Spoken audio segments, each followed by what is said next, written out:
देशाचा out of म्हणून ओळख असलेल्या चाकण औद्योगिक नगरी शेजारी असलेल्या नाणेकरवाडी परिसरामध्ये कचऱ्याचं मोठं साम्राज्य पसरलेलं आपल्याला पाहायला मिळते. कचऱ्याचे मोठे मोठे ढीग या ठिकाणी लागलेलं पाहायला मिळते.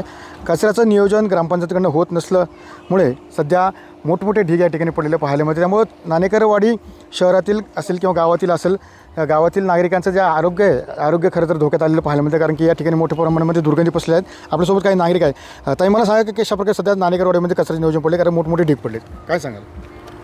आता कचऱ्याने मच्छर तर होते, तर त्रासही होतो, वासही येतो. पण काय आता त्याला नाही विलाजी सांगितलं तरी भरत्या संध्याकाळची परत लोक येऊन टाकतात. असं करतात. आम्ही बोललं तरी ऐकत नाही आम्हाला. कोण बोलल्यानंतर ऐकत नाही? ग्रामपंचायत ऐकत नाही काय?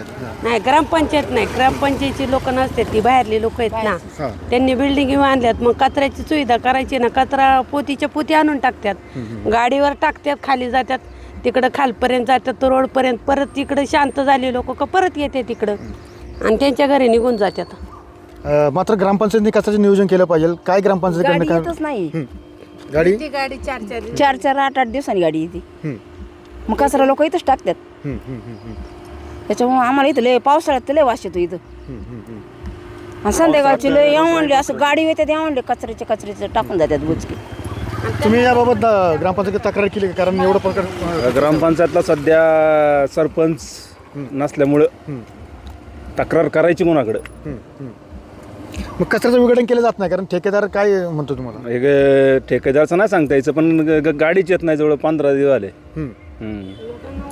गाडी येत नाही कचऱ्याची. आणि पावसाळ्यात रोगराई पसरते अजून. सध्या सरपंच उपसरपंच नाहीचे सध्या. बॉडी हे झालेली थोडक्यात. तक्रार करायची कोणाकडं?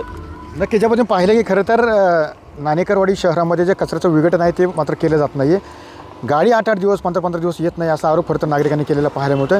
त्यामुळे ठेकेदारावरती दंडात्मक कारवाई करावी अशीच मागणी खरं तर या ठिकाणी नागरिक करताना पाहायला मिळतं. कारण की लाखो रुपये खर्च ग्रामपंचायतीकडनं केला जातो, मात्र कचऱ्याचे जे विघटन आहे, कचरा उचलला जात नाही. त्यामुळे ही कारवाई ती करावी अशी मागणी खरं तर नागरिक करताना आपल्याला पाहायला मिळतं आहे. कारण कल्पेश विसरून तिकडे TV9 मराठी, चाकण, पुणे.